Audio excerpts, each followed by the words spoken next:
You, my listener, hold in yourself a powerful solution to the forces of darkness that limit liberty and bring terror and fear into the hearts of common people, that elevate forces that elevate the single power that can destroy liberty, and that is cartelized wealth and power of the state.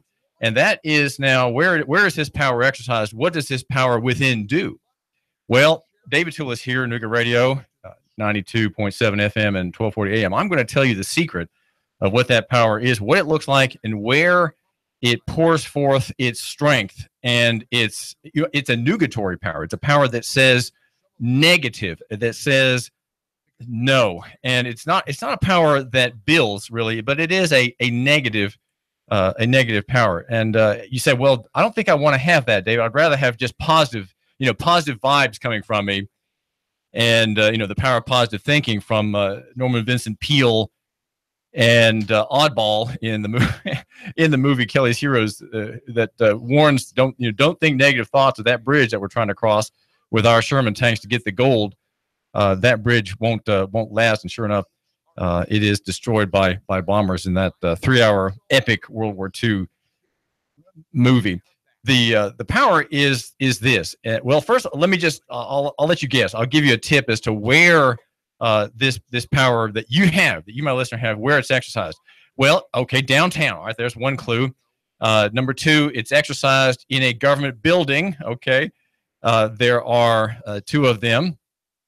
And they are the city or county. Okay, well, they're county. All right, we're coming in closer. One is on a hill, and the other is right next to it. Okay, we're getting closer. One is a new building, and one is an old building, surrounded by trees and lawns. Do you see where we're going? Yes, you do. That it be the county courthouse and the new Justice Building on Market Street, that right next to the jail.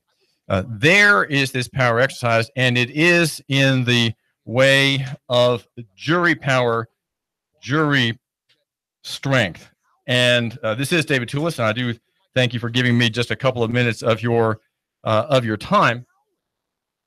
But the question that we have is power over what? Well, the power is against the state and against claims by the state that a certain person has committed a crime. And you, my listener, are in the jury. You are a juror in court. And, of course, you can be a juror in a civil case and in a criminal case. And there, the matter is on the criminal side, in the new Justice Building. And because civil cases are heard in the old building and criminal in the new. And in a criminal case, the accuser, the party that has a vengeance to wreak upon the defendant, is the state. It's always state versus so-and-so.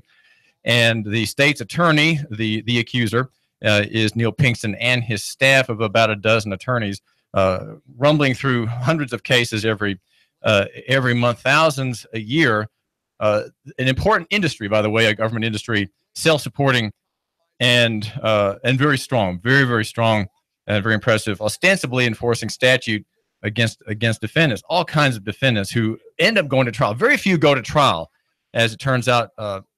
Fewer than 1 in 10 actually say, I want the people to decide the accusation. And the peace and dignity and honor of the state are bartered away, as it were, in Sessions Court by the DA staff, and often the public defender staff are on the other side saying, well, and this much to avoid a trial, and you get a plea bargain. We have a plea bargain mill, a state-controlled system of pseudo-justice, right? Of pretend justice, ersatz, you could say, an ersatz justice system.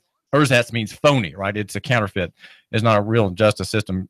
Jurors are often just ignored. No one needs to call the juror.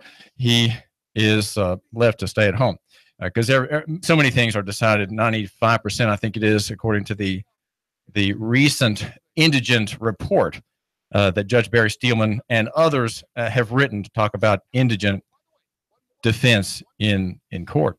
Well, David Tulis here, AM 1240 and FM 92.7. The secret is out. The secret out, not quite. It's almost going to be out. And here it is. You, the juror, have the power, the authority, the lawful capacity to judge the facts of the case, which is what you're told your job is. But you have the power also to judge the law. It's 800-8949, 800-8949 here on the David Tulis program, Nooga Radio. And that comes, that it's an ancient right that you judge the law and the facts. And is it important? Well, let's just ask ourselves that question. Is it important? In light of a trial that began yesterday in Grand Rapids, Michigan, it is important because there's a man, father of 7, named Keith Woods, and he was passing out flyers in the Andy Yoder case. The Yoder case is the Amish man who faces now more than half a century in jail because he sold milk and not milk and balms and salves without federal approval, and so now he's facing a criminal charge. And so one of his supporters is Keith Woods, and Keith Woods believes, as you do and as you should, that the jury has the power to judge the law, and in doing so, what they can do as jurors is to nullify the law. That is to say the law does not apply here. We're given a charge. We're facing now the defendant. The accuser is the dignity and honor of the state, whose statutes have been violated. and so here's this poor man, this Amish man, Andy, and he's facing trial. And so passing out flyers about jury rights is Keith Woods. He was passing out flyers from the Fully Informed Jury Association in Montana, which makes that case, and is a research organism and a publishing house dealing with the power of the people, this hidden power that you, my listener, have. And in light of the prospect of being on a jury, there's something you need to know that you have, and that's the power to say no to the law. You effectively are overturning a law that the people and their representatives have passed through the General Assembly, something that goes into the Tennessee Code if you're here in Tennessee. And in Chattanooga, that's the Tennessee Code controls. And you can say no. You can say, well, in this case, the law is silent. In this case, the law does not apply. The facts of this law don't apply to this. The facts of this case don't apply under this law, and therefore we rule not guilty. And it's called the power of the juror to nullify either an evil law or a law misapplied by the prosecutor. We know prosecutors. We know Neil Pinkston is very loose with the law. I dealt with a case with a man charged with disorderly conduct and intimidation of a judge. And the state actors, one accusing the man and the other defending the man, both accepted a plea bargain that had him pleading guilty to a statute which didn't apply at all. It didn't apply at all. And yet both sides of the state in this poor man's case agreed that he would plead guilty to it, and he did. And we know also that Neil Pinkston, the district attorney, who's an elected position, ignores the law when it's convenient. And I'm thinking about the 2 officers of the Chattanooga Police Department, whom, as we have reported in detail, arguably committed misdemeanor perjury and felony perjury in the Hanson Melvin case and the Rochelle Galpin case. She was found, she was cleared of charges by the grand jury. He was indicted, and courageously approached the district attorney to say that this accusation was full of bunk. And Hanson Melvin is probably going to file a lawsuit against the city and against Officer David Campbell, who, by the way, is in administrative court trying to vindicate himself after being fired by Chief Fletcher just before the election, just before Andy Burke rolled into office again for another term. That announcement was made that Hanson Melvin would be vindicated, at least in part, by the firing of David Campbell, the officer. Well, the power of the jury is here. It is. We can find it in. It's implied in the Bill of Rights, but it's specifically mentioned in the Bill of Rights at Section 19. That section talks about the free press, where it says the printing press shall be free to every person, and free communication of thoughts and opinions is one of the invaluable rights of man, and every citizen may freely speak. The case against this man in Michigan would not lie here. In other words, the case that couldn't be brought here because we have the rights of free speech. Every citizen may speak freely, write and print on any subject, being responsible for the abuse of that liberty. Now, here is where we get to the part that talks about your right to say no to the law, to say that we believe in local economy here and that the law does not apply in the case of this defendant or that defendant. But in prosecutions, it says in Article 19, the last 3 lines, okay, just let me tell you what they say. But in prosecutions for the publication of papers investigating the official conduct of officers or men in public capacity, the truth thereof may be given in evidence. Okay, you give the evidence is true. The truth is the evidence. And in all indictments for libel. Now, libel, I think, is a civil offense. It's a tort. It's not a crime, but it does mention here that you could be indicted for libel, okay, by the state. Some state actor gets a grand jury to indict you for libel. Okay, well, let's just say that happens. And in all indictments for libel, the jury, it says, shall have a right to determine the law and the facts under the direction of the court, as in all criminal cases. So the phrase, as in all criminal cases, you have an understanding that carrying into all other cases, not just libel cases, but in all others, there is the authority of you, my listener, the man with the secret power, to say no. And that is to say, you're judging the law. We're at 800-8949, 800-8949 if you want to give me a quick call, hopefully on topic.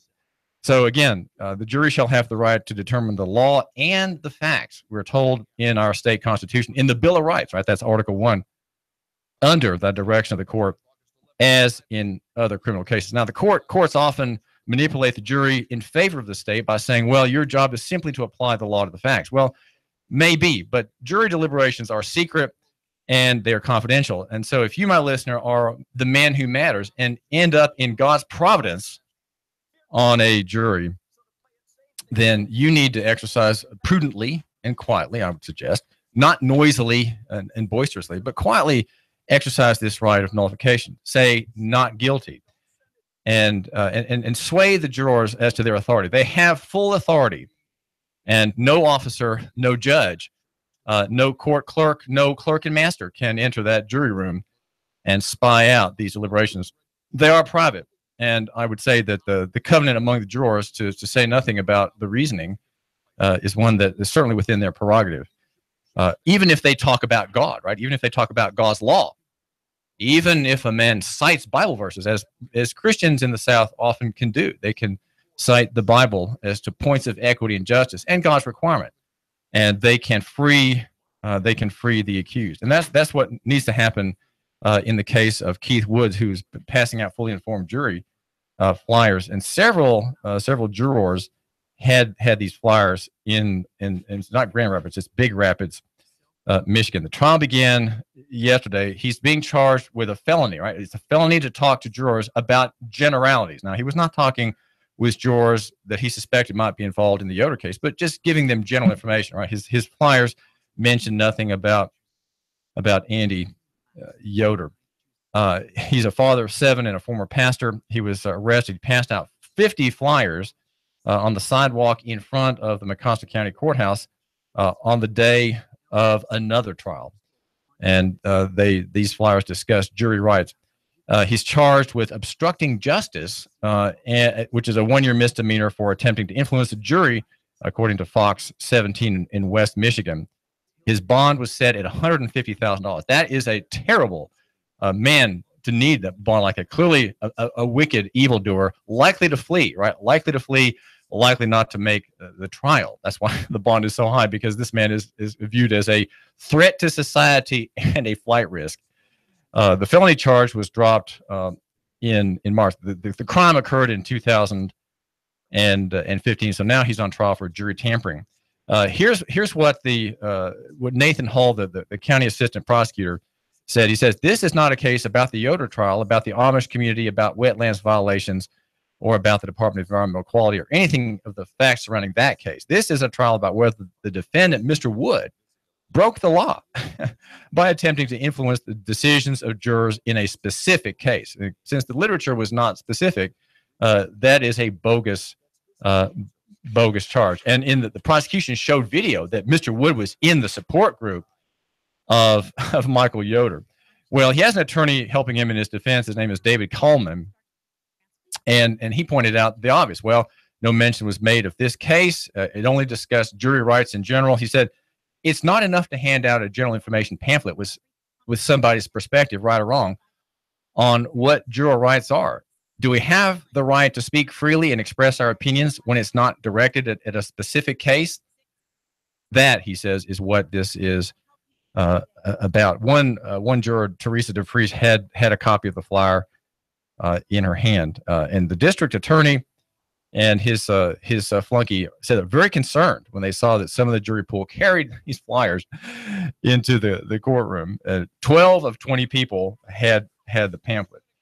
Well, you have this authority. It's a secret authority, and here's why it matters on the David Tulis program, because it's local economy in action. So in the end, we have boxes that are our defense, where we push back the dead hand, the mort main, if you will. Mort main is I think it's Latin, but it's actually in French too. The dead hand. Mort is dead, like mortician, and main, main in French is the hand. Manual labor, right, is labor by the hand. Main.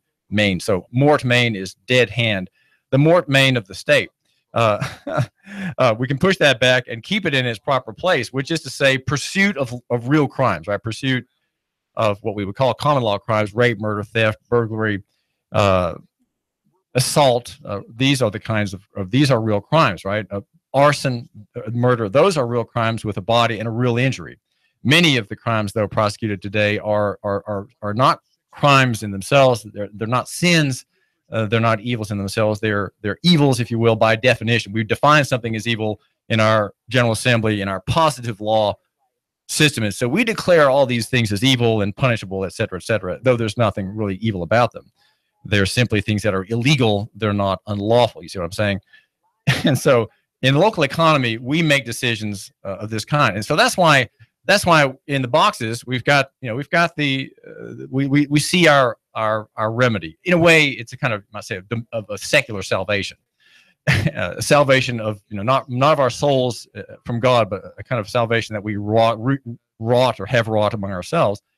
And that is the ballot box first, the jury box, and then the bullet box. Those are the rights of the boxes, you might say, that are enshrined in our Constitution, the right to bear arms being the ultimate guarantor of these liberties. And I think the American people, as the Declaration of Independence points out, they're very forbearing. They will settle on abuses if they come in familiar form. We can deal with abuses for decades, as we have here in Tennessee. We can deal with them because they take a familiar form. In fact, the abuses are so routine that they become part of legend. They become part of culture. You're taught these legends in public school. Assumes certain things about the way things operate. And if they operate that way, then they have to be that way, right? That's what education disabuses you of, but that's what abusing teaches you. In school, you're taught to accept the forms and reject any discussion about the ideals that have been left behind by the actualities, right? You're in school, you're given the news, as it were, but you're not given the ideals, and you're not given the ideas, which have all of them in the end a religious presupposition. You're not given the ideas by which to evaluate what is. You're just told what is, and that's just the way things are. You're given some idealism, for example, in civics class about how bills are passed, right? These are the kind of patter that we get in schools, how we have 3 branches of government and so on. Those are part of the patter, that the patina, if you will, that suggests that, we are educated, right? But in the end, we're just made to accept what is, and we're not given an ideal. I'm David Tulis, and I think we have to have ideals. We have to have ideals informed by God, by Christianity, and also ideals that are reflected in some very favorable way in constitutional government and constitutions which enshrine and impose this divided power and limitations by covenant, right? The constitutional covenant upon the state, serving the interests of the people here in Chattanooga and here in Hamilton County. I argue you should love your neighbor and buy local. That's one of my arguments. And you should love your neighbor and judge the law locally too. So the law is judged locally. We have the ballot box. We have the jury box where you say no, and we have the bullet box where you say, I need some more 223 cal. My barrel's getting hot. Give me some more. That is to say, the people finally have had enough and they revolt. We don't want to have a revolution, and we certainly don't recommend it, because revolutions and warfare always bring more loss and more despotism than they purportedly overthrow. Look at the United States has become a great despotism, greater far than that of King George. Of course, it's taken some time. George is long forgotten, but the tyrannies we have today are far greater and protected and served by national government, by state government. And we're so used to them, we just accept them. But what are the ideals? These we talk about here at David Tulis' program, David Tulis, Local Economy and the Free Markets in Chattanooga and beyond. Brought to you by Jim McCoon, attorney. The Tennessee Valley's news, talk, and sports leader. Nooga Radio, AM 1240 and 92.7 FM. 3, 2, 1. Chattanooga Radio, AM 1240 and 92.7 FM's news now. A dog walking in the woods discovered skeletal remains in Cleveland. The police ran a forensics analysis on the bones and dental records and discovered they belonged to Joshua Arp, a man who was a suspect in a robbery case last year, believed to have stolen morphine pills. The cause of death, according to the medical examiner, is morphine overdose. Police posing as prostitutes arrested 11 individuals in a major prostitution sting in the East Lake area. The female police would pose as prostitutes and, when solicited, would turn around and arrest them. All 11 were charged with patronizing prostitution charges. Some were charged with possession of drug paraphernalia and unlawful carrying of firearms as well. Hamilton County emergency workers rescued a man who fell off of a bluff 75 feet to the ground below. This all happened on the Hogskin Branch Trail. He was taken by Hamilton County EMS to the hospital. Russell Stroud, Nooga Radio News, now. In-depth traffic, news, and information. Mornings on Nooga Radio, AM 1240 and 92.7 FM.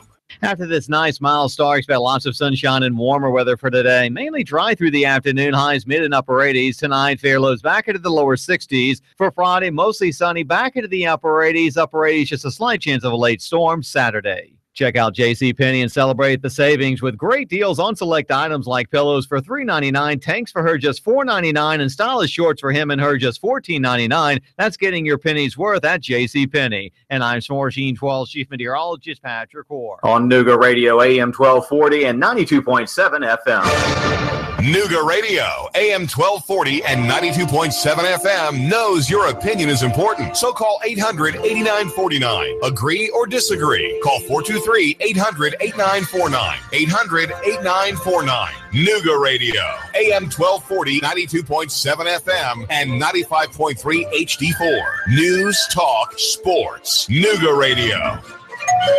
Choose Exit Realty Scenic City. Need to sell your house? Want to buy another house? Choose Exit Realty Scenic City. Our goals are simple. If you're selling, we get you the best price possible in the quickest amount of time with the least amount of hassle. Our agents are professional, competent, and courteous. We stay in touch every step of the way. If you're buying, we make sure you get all the information necessary to choose the right house in the right location at the best price. Exit Realty is one of the fastest growing real estate companies in North America. Our agents have extensive training, state-of-the-art technology, and full support that allows us to do the best job possible for you. If you're in the market to buy or sell, call us today, 423-551-EXIT. That's 423-551-3948. If you're an agent or considering a career in real estate, call us today. See what Exit Realty can do for you.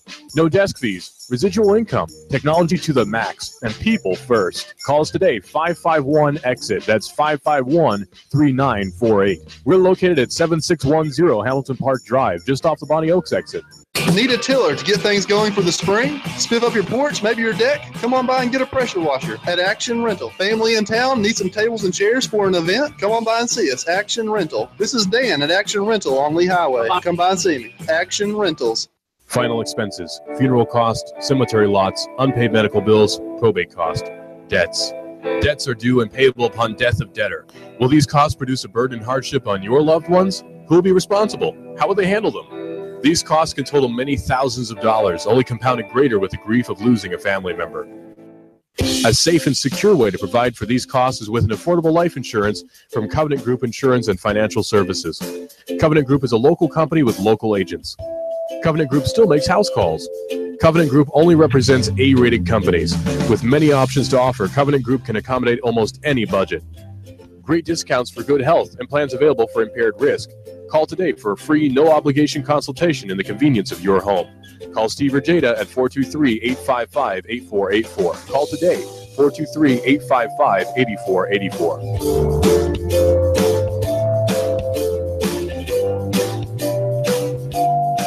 I've got a $10 bill for you at the best paint store in Chattanooga. David here. Hi. Big savings right now on paint and stains. Chattanooga Paint and Decorating. More than a paint store. Ring up a can and keep that $10 bill. Save on select paints and stains at Chattanooga Paint and Decorating. More than a paint store. Pittsburgh, Porter, Glidden, Prolux, Olympic, Flood. $10 a can. Savings this week. Jim and his team are here to help and advise and to help you hold on to your money. 5529 Hickson Pike. Chattanooga Paint and Decorating. ChattanoogaPaint.com.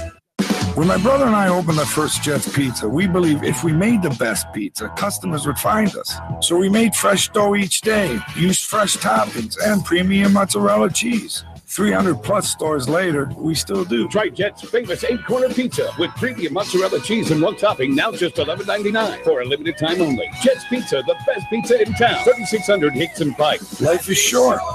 Eat better pizza. Let's get Jets.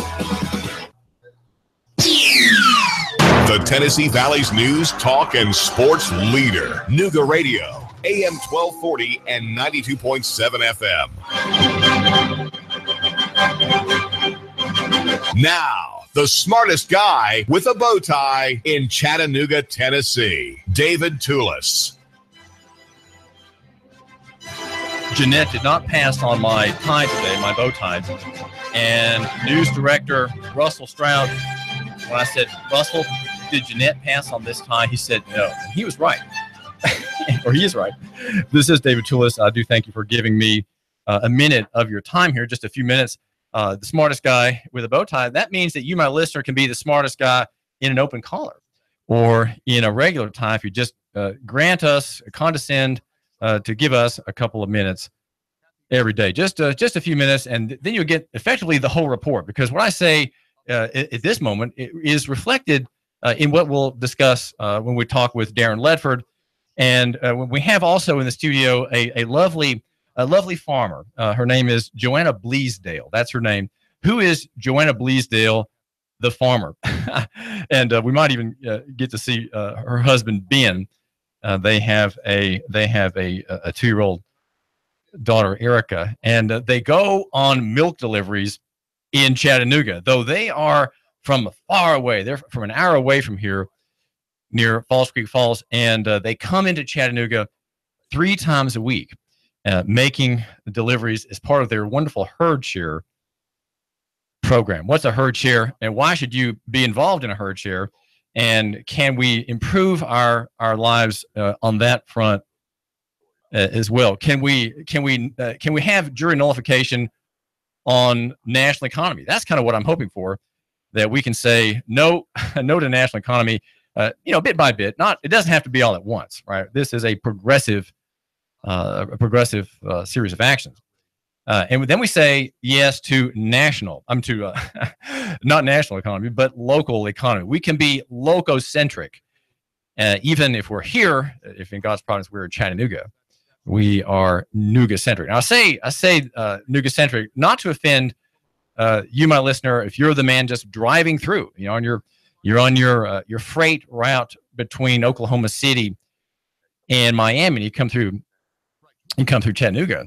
A little bit of a detour, but you come through Chattanooga, and you're always here every other day on just going over the ridge cut, and here you are hearing David Tulis. I do thank you for giving me just a minute of your time. I hope your back's feeling better, and that you can take to your home, which is in a far place near.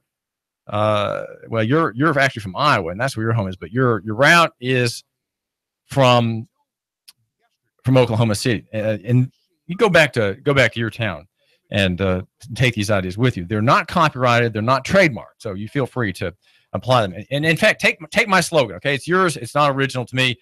And that is love your neighbor, buy local. Love your neighbor and buy local. Andy Burke is the mayor. And you'd think that he, as a telegenic, progressive, liberal, Jewish Democrat lawyer, that he would want to play to his base, and that maybe he will. Maybe I'm going to hold out hope that he will.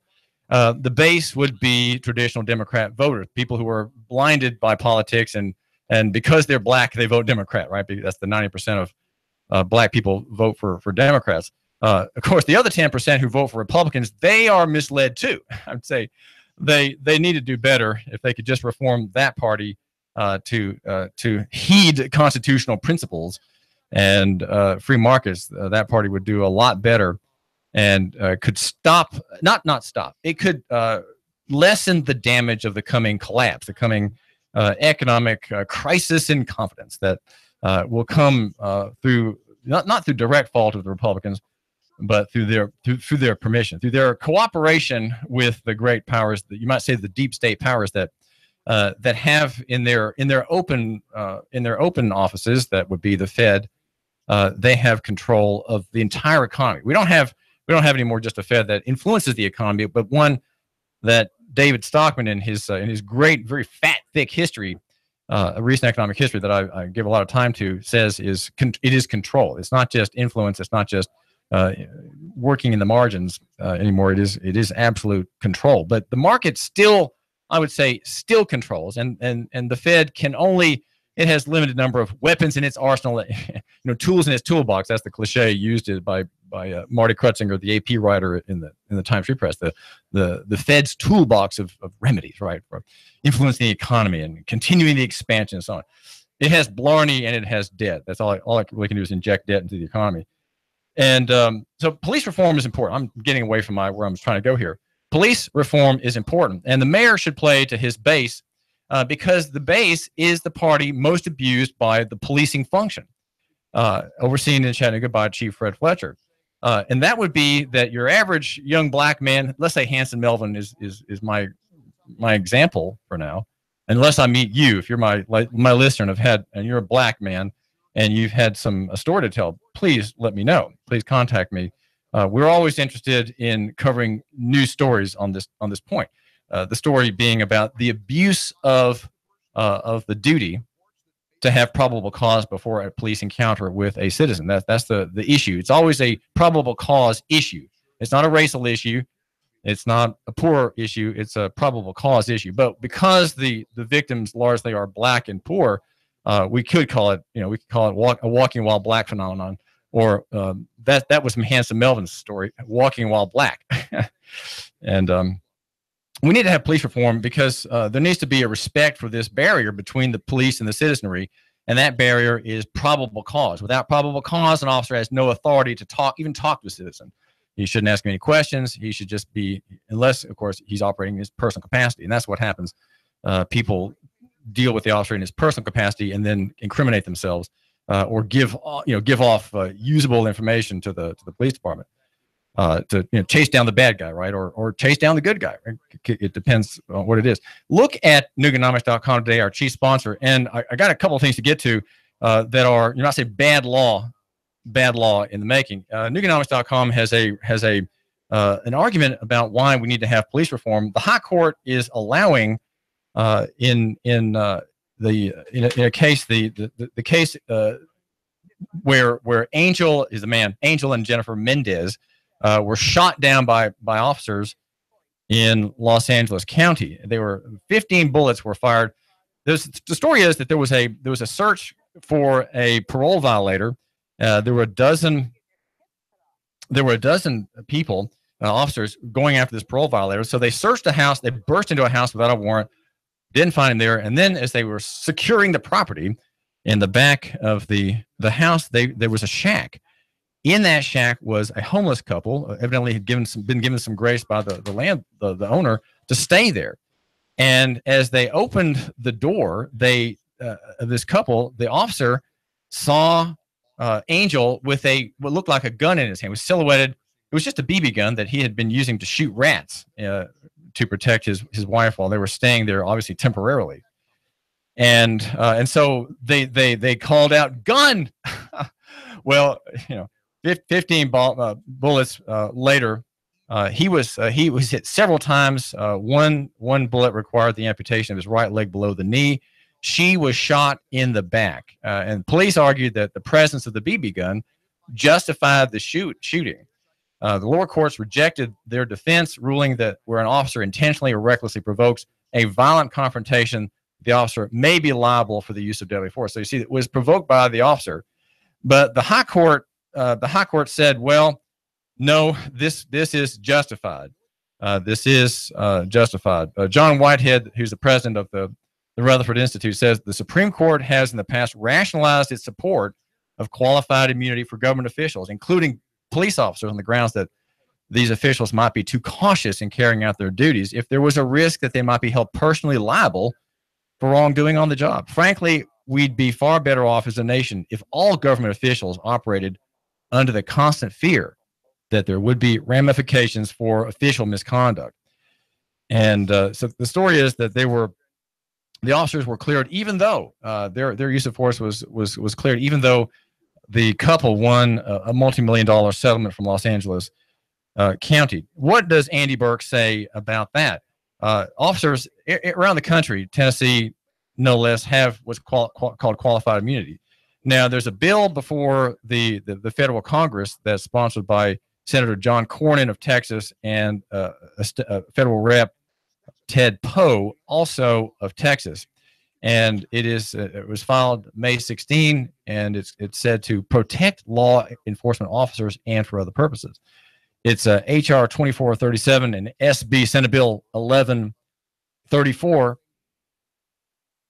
It's called Back the Blue Act. Now, Back the Blue is a cliche, and you're supposed to emote a bit over that and think about the loss of lives of officers to make you want to support this. And it would make, according to Tyler Durden at Zero Hedge, it would give officers federal protections, shielding them from civil liability, even in cases of grievous misconduct, he says, making new federal crimes out of offenses already covered by state laws and imposing harsh mandatory minimum sentences. Qualified immunity already provides police officers with broad protection. It requires proof that not only were an individual's rights violated, but also that the officer was aware, right, that misconduct violated the plaintiff's rights. You have to prove that in court. Very difficult to do. Qualified immunity is described by a law professor, Alan Chen, and let me get the quote here, as one of the most impenetrable barriers to liability for constitutional violations, he says. The court has shaped the doctrine in ways that make it more closely resemble absolute immunity. So they already have effectively absolute immunity. And that's something that we've discussed at Nooganomics.com. By the way, our chief sponsor here at the David Tulis Show, the website for the man who matters, not popular website, but one for the man who matters. And I hope that's you, my listener. I trust, and you're getting your daily analysis of marketplace and liberty from me. But you have there's an absolutely different agenda there. And the Human Rights Watch organization says that under the guise of protecting officers, this bill would make police less accountable, which can only undermine their legitimacy in the communities they serve. That's John Raefling, who's the senior criminal justice researcher at Human Rights Watch. Congress should reject this bill. There's a letter that has gone out criticizing this measure. It says the amendment means that if police arrest someone selling marijuana and beat him without justification, that person may recover medical expenses, but nothing for emotional distress, pain and suffering, or punitive damages to deter future misconduct. If a police officer unlawfully shoots and kills someone committing an act of vandalism, the police department will be liable for the funeral expenses and nothing more. Such a limit on liability would make it much harder for victims of abuse to secure effective legal representation and remove a major restraint on unjustified violence by police officers. Chief Fletcher, been in July when he leaves, will have been here about 3 years, and he has to post a bond. How about a measure that Todd Gardenhire could support or propose that requires a $2 million bond for each officer that he has to pay for himself? That would be something that would secure, that would make him personally careful and personally responsible, because he has to pay that bond every year. And if he's found to have damaged someone operating lawlessly, well, then his rate's going to go up if he intends to remain as an officer. That is something I think that would make the officer poignantly aware that a lawless, let's say, apprehension of a person apart from probable cause is effectively kidnapping. It is kidnapping for anybody to seize somebody else and take them to another location under duress, under their objection, without a lawful reason. And officers are, of course, always pretending to exercise the law. They represent the law. That's why they're feared, right? One fears the officer because he represents the law. And in seeing an officer, one suddenly asks oneself the question, what have I done wrong? Or have I done something wrong? Or is my tire on the white line, or is it between the lines where it's supposed to be? You ask yourself all kinds of searching questions like that because he represents the law, right? The vigilant eye of the sovereign, as it were, looking over your way and saying, is that man wanted? That's you, right? Are you, the listener, wanted for something? And if he turns around because you've passed him going the other way, well, certainly he's after you because you've done something. And suddenly you feel guilty and helpless and hapless and mumbling, and you don't know what to say or to do. But an officer David Campbell arrested Hanson Melvin in I'd say a case that's typical in the police department. Given that he was not indicted for his offenses, his action only fired. His actions are certainly worth considering as typical as opposed to atypical, right? He arrested Hanson Melvin when Hanson wouldn't give him his social security number. He just suddenly said, okay, you're under arrest. Without provocation, Hanson had done nothing but walk. He was walking. And I think the justification for his firing was elsewhere to avoid focusing light on the arrest of Hanson Melvin, which had been highlighted here and had been ignored by Chattanooga.com, ignored by the Chattanooga Time-Free Press, which is sometimes a decent news platform. Sometimes it's a decent news platform, but we became aware of this case and covered it intensely, only here at Nooga Radio, the station for the man who matters, and at Nooganomics.com. By the way, you, my listener, need to talk to your city council member about police reform. The committee that's helping Mayor Burke come up with names, that committee and the mayor himself need to be told we need to have a reform-minded candidate. And this is David Tulis, caller. Thanks for bringing me in. You're on the air. What's on your mind? As usual, love your topics, David. Jury lawlessness is explicit in our republic. It keeps the people as the final say, the final arbiter. It has no effect on any other case other than the case being tried at the time.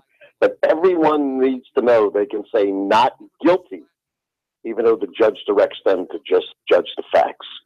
You're the ultimate arbitrator and the ultimate decider. Now, as far as the police are concerned, it's lack of training.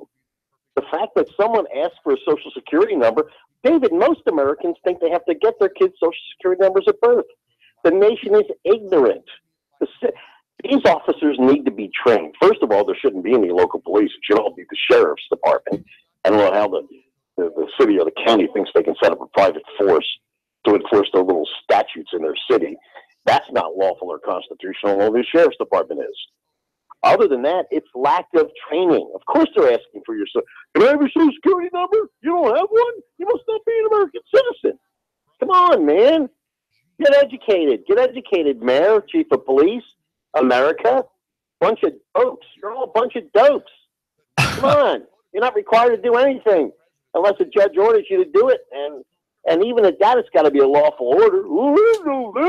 I don't need a permit. Yeah. I can't quite understand you, Mike. Pick me off. The stupidity of the American public. Thank God we have a Trump that can think. Everyone's against this guy. Look at the Accords in France. He's going, I don't care if you all want it. It's wrong. I'm not going to do it. Grow a set, America. Grow a set. Get educated, especially in Chattanooga. Thank you, David. Well, I agree. Jury nullification is a great power. It's a kind of a secret, and it's a secret because people think that, well, they just have to do exactly what the judge says. But no, you come into the jury pool, and then when you're finally seated on the pettit jury, one of the 12 or one of the alternates, which would maybe be 2, so there are 13 or 14 people there. You have the power to judge the facts presented by the prosecutor and the defense attorney or the defendant himself, And you can just ignore the law. You can ignore the law. You effectively judge the law. You say, well, the law may seem to have this man in its trap, but we're going to ignore it and we're going to nullify it in this case because it would be a manifest injustice. It would be clearly and obviously, painfully clearly wrong to convict this man, even though we've not been told what the penalty is. We can surmise it's some kind of prison sentence, and that does not apply here. And that is as Mike suggests, a great power. It's a local economy power. So local economy in the end judges state economy, and of course in a federal venue it judges national economy. If you're a federal grand juror or a federal juror, say no. I'd say probably the cases filed in the federal jurisdiction are more pernicious. They involve the drug war, which is unconstitutional, and many other laws which have no basis in the enumerated powers of the Constitution. These are authorities and powers claimed by fiat by the good people in Washington. So getting back to Andy Burke, Andy needs to be told that he needs to have a chief of police who wants to read the Wexler report. Now, send me an email, David Tulis at Nooganomics.com. That's Nooganomics.com. While you're there, subscribe to our platform and ask me for a copy of that report. I'll send you a link, or I can send you the actual copy, which is about 5 megabytes. It's a 130-page book, very well done, beautifully illustrated, explaining what the points of reform are. There are 4 of them, just 4. And that would be space, cover, time, and de-escalation. It sounds ridiculously simple, but if the officer grants himself time, he doesn't have to kill the deranged man with a knife. If he gives himself cover, he doesn't have to shoot the man coming out of his pickup truck, as Chris Sexton did in Saudi Daisy, to be gunned down by a fusillade of maybe 40 bullets by sheriff's deputies. Time, space, and cover allow the saving of American lives. Do we want to save American lives, or do we have to, in this coming year, have another 1,000 die from police bullets? This is the question that we're asking, and we would like there to be a fair consideration of these points. These are simple points, and we should demand to have a police force, if we're going to have one, that respects human life. Every human life is made in God's image, a soul with a body. Let's protect the body and guard the soul. The Tennessee Valley's news, talk, and sports leader. Nooga Radio, AM 1240 and 92.7 FM. iBuyChattanoogaHouses.com, Chattanooga's premier house buyer. Do you have a house you need to sell fast? We are buying. Call us today. We are local folks. We will buy your house as is, no repairs needed. We will give you a cash offer and close on the day of your choice. Call us right now, 423-834-7321. Need to sell a house fast? We are buying. Are you experiencing one of these situations? Inherited a house you have no need for? Behind on your property taxes? Nightmare tenants making your life miserable? Too many repairs needed and don't have a desire to fix? Behind on payments and facing foreclosure? Recently divorced and need a way out of the house? Never really wanted to be a landlord and just want to cash out? Trying to relocate and need to sell your house? Do you need to sell a house fast? We are buying. No fees, no hassles, no repair cost. Close on the day of your choice. Our process is simple. Call us today. We inspect your property right away. We make you a fair cash offer. We close on the day of your choice. Call us today, 423-834-7321. Visit our website, iBuyChattanoogaHouses.com. Call us today, 423-834-7321. iBuyChattanoogaHouses.com. He stole out so much cash, such a huge mountain of cash, that he's become a national star. Rick Davis, you know the story. Cash, cash, cash, and more cash. People can't believe it. They want to see it. And now Rick Davis has a new TV show. National TV, USA and Canada. He's got the gold and silver, diamonds and rings. You get dizzy just thinking about it. Rick's selling. Rick's buying. Cash, cash, cash, and more cash. And now a mountain of cash catching the Hollywood spotlight. You know where it is. Brainerd Road, Rick Davis, Golden Diamonds. Cash, cash, cash, and national TV cash. That's really big. Everyone wants to see it. Money flying out the door. Rick Davis is America's jeweler. It's better than Hollywood. It's right here. Cash, cash, cash, and more cash. Rick Davis, Golden Diamonds, Brainerd Road. You love me. You really love me. Are you shovel ready to build a house, but you're not a builder? Are you shovel ready? Michael's Homes is ready to bulldoze its way to a solution for you. You have ideas on what you want in a house, but you're looking for someone to bring your ideas into a plan and turn your plan into a house. Michael's Homes, custom builder. Michael's Homes has lots available and a new subdivision, River Bay Estates, that's Harrison. Maybe River Watch in Saudi Daisy. Choices galore, lots, houses, beautiful homes all over Chattanooga. The Canyons, Hickson, Crystal Brook, Appleton. Drive in, take a look, consult with us. We build on your lot or ours. Homes-Chattanooga.com. Call 423-413-9929. It is Eric Jones hard into the outside wall, and they are still 3 and 4 wide. It looks like we're racing at Talladega. Caution flag is out. It looked like Denny Hamlin was trying to get by Ricky Stenhouse. Got into the back of Ricky at the line. Man, that's a close one. Matt Kenseth wins stage 1. Green checkered flag is out, and Brad Keselowski has won stage 2. Dale Earnhardt Jr. into the wall. That will bring out the caution. Caution waving once again. And again, it's Dale Earnhardt Jr. involved. Oh, trouble. Ty Dillon has gotten turned to the inside of the racetrack, and Clint Boyer has just nailed him. Matt Kenseth falling back, the field storming by. Something wrong. Now we see sparks from Kenseth's Toyota. Larson chucks him off. Coming off turn number 2. Goes to tail. Now it's Logano to the high side in 3. Joey Logano, a winner here at the Richmond International Raceway. Here at Live on Chattanooga's official NASCAR radio station. Nooga Radio, AM 1240, 92.7 FM. The voice of NASCAR. The Tennessee Valley's news, talk, and sports leader. Nooga Radio, AM 1240 and 92.7 FM. WBLZ HD4 Ottawa, W224AZ Chattanooga, WSDT Saudi Daisy Chattanooga. The Tennessee Valley's news, talk, and sports leader. Nooga Radio, AM 1240 and 92.7 FM. He's hearing a lot about it. White House correspondent Stephen Portnoy. Keeping the suspense alive, the president says he's hearing from both sides of the issue. Pulling out of the landmark climate deal would fulfill a promise he made on the campaign trail and please Republicans who say implementing the agreement would hurt the U.S. economy. But Mr. Trump is also hearing from top corporate executives who disagree. Today, they've taken out a full-page ad in the New York Times, and the head of the EU tweets, "Please don't change the political climate for the worse." Hillary Clinton says Russian hackers probably had help from the Trump campaign when they tried to disrupt last year's election. CBS News correspondent Jan Crawford. Hillary Clinton's comments appear to be the first time she's accused President Trump of collusion with the Russians. She said yesterday that propaganda on social media websites helped contribute to her loss, and that there had been what she called a marriage of people who spread false stories with Republicans who had detailed voter data. We're waiting to find out exactly when fired FBI Director James Comey will testify before the Senate Intelligence Committee. Special counsel Robert Mueller has given him the okay to tell at least part of his story. He's expected to be asked about his conversations with the president about fired National Security Advisor Michael Flynn sometime next week. In Cambria, Wisconsin, 911 calls were followed quickly by emergency radio traffic. A lot of fire, smoke, and a large explosion being heard. The blast leveled the Didion ethanol plant. It was felt for miles around. Nayeli Hernandez worked there. Or we're a small town, so it's scary. Officials say at least one person was killed, 13 injured, and 2 are still missing.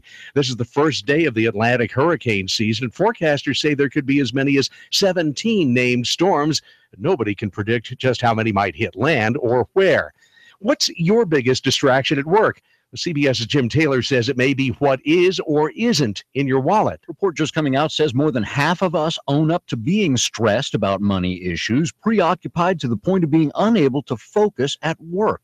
What are we worrying about? Paying for debt. Things are too expensive. Figuring out my retirement. Steve Yulian with Bank of America Merrill Lynch. the single biggest concerns that we uncovered in this survey is that people are not prepared for life events. He says employers need to understand this and provide employees with some avenue to address the issues of personal finance. Jim Taylor, CBS News. Payroll company ADP says U.S. private businesses added 253,000 jobs last month, much higher than expected. CBS's Jill Schlesinger on where those jobs are. Construction added 37,000 new jobs as the building season kicked into full gear in May. Manufacturing grew by 8,000, and there were 3,000 new mining jobs. The government's official report comes out tomorrow. The Dow is up 12. This is CBS News. If you have hard water, the lime scale not only leaves white spots, it clogs pipes and breaks down appliances, costing you hundreds of dollars in energy and wear. Eliminate lime scale and other water issues like brown staining, bad odors, and lead with HydroCare water products available from Wave Home Solutions. Wave's affordable systems don't use salts or chemicals. You'll love the way your water tastes, smells, and looks. Satisfaction guaranteed. For more information, go to goodclearwater.com. That's goodclearwater.com. Individuals and businesses with tax problems, listen carefully. If you owe over $10,000 in back taxes or have unfiled tax returns, U.S. Tax Shield can help you take back control. The IRS can seize your bank accounts, garnish your paycheck, close your business, and file criminal charges. Our team of tax attorneys can stop collections and get you protected. U.S. Tax Shield offers a price protection guaranteed quote to get you protected today. U.S. Tax Shield is A+ rated with the BBB, so call 800-519-7796. U.S. Tax Shield, 800-519-7796.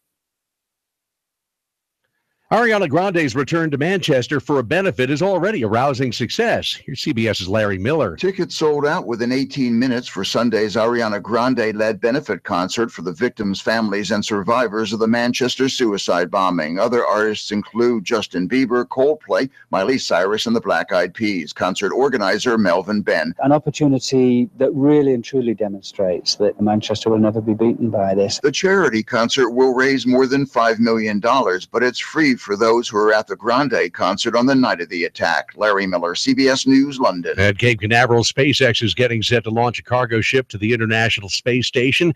And for the first time, the company is reflying a Dragon capsule that's been there before.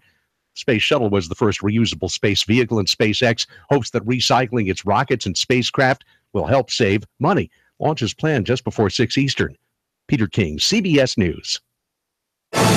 This is Ed Lukasevic. And Cindy Lukasevic at Dinovite. This year, whenever you order a 90-day supply of Dinovite. And warmer weather for today. Mainly dry through the afternoon. Highs mid and upper 80s. Tonight, fair lows back into the lower 60s. For Friday, mostly sunny. Back into the upper 80s. Upper 80s, just a slight chance of a late storm Saturday. Check out JCPenney and celebrate the savings with great deals on select items like pillows for $3.99, tanks for her just $4.99, and stylish shorts for him and her just $14.99. That's getting your pennies worth at JCPenney. And I'm Smorgine 12 Chief Meteorologist Patrick Orr. On Nooga Radio AM 1240 and 92.7 FM.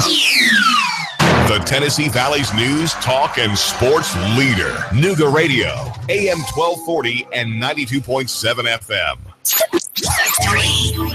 2, 1. Chattanooga Radio, AM 1240 and 92.7 FM's news now. A dog walking in the woods discovered skeletal remains in Cleveland. The police ran a forensics analysis on the bones and dental records and discovered they belonged to Joshua Arp, a man who was a suspect in a robbery case last year, believed to have stolen morphine pills. The cause of death, according to the medical examiner, is morphine overdose. Police posing as prostitutes arrested 11 individuals in a major prostitution sting in the East Lake area. The female police would pose as prostitutes and, when solicited, would turn around and arrest them. All 11 were charged with patronizing prostitution charges.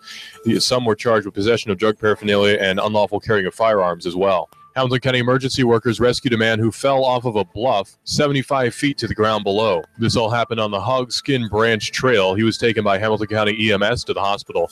Russell Stroud, Nooga Radio News, now. In-depth traffic, news, and information. Mornings on Nooga Radio, AM 1240 and 92.7 FM. Nooga Radio, AM 1240 and 92.7 FM knows your opinion is important. So call 800-8949. Agree or disagree. Call 423-800-8949. 800-8949. Nooga Radio, AM 1240, 92.7 FM, and 95.3 HD4. News, talk, sports. Nooga Radio. Now, the smartest guy with a bow tie in Chattanooga, Tennessee, David Tulis. I thought that was Rob Brown. We are glad you're giving us just a couple minutes of your time here at the David Tulis program at 1240 a.m. and 92.7 FM. We have in the studio, the voice you heard just now is that of Darrin Ledford. He is an entrepreneur and has a strong free market perspective. And yet he's wants to make the case to you that there should be a control placed upon a free market sector called the short-term vacation rental sector. The big brand name in that is Airbnb, which you know, of course, and HomeAway is another one.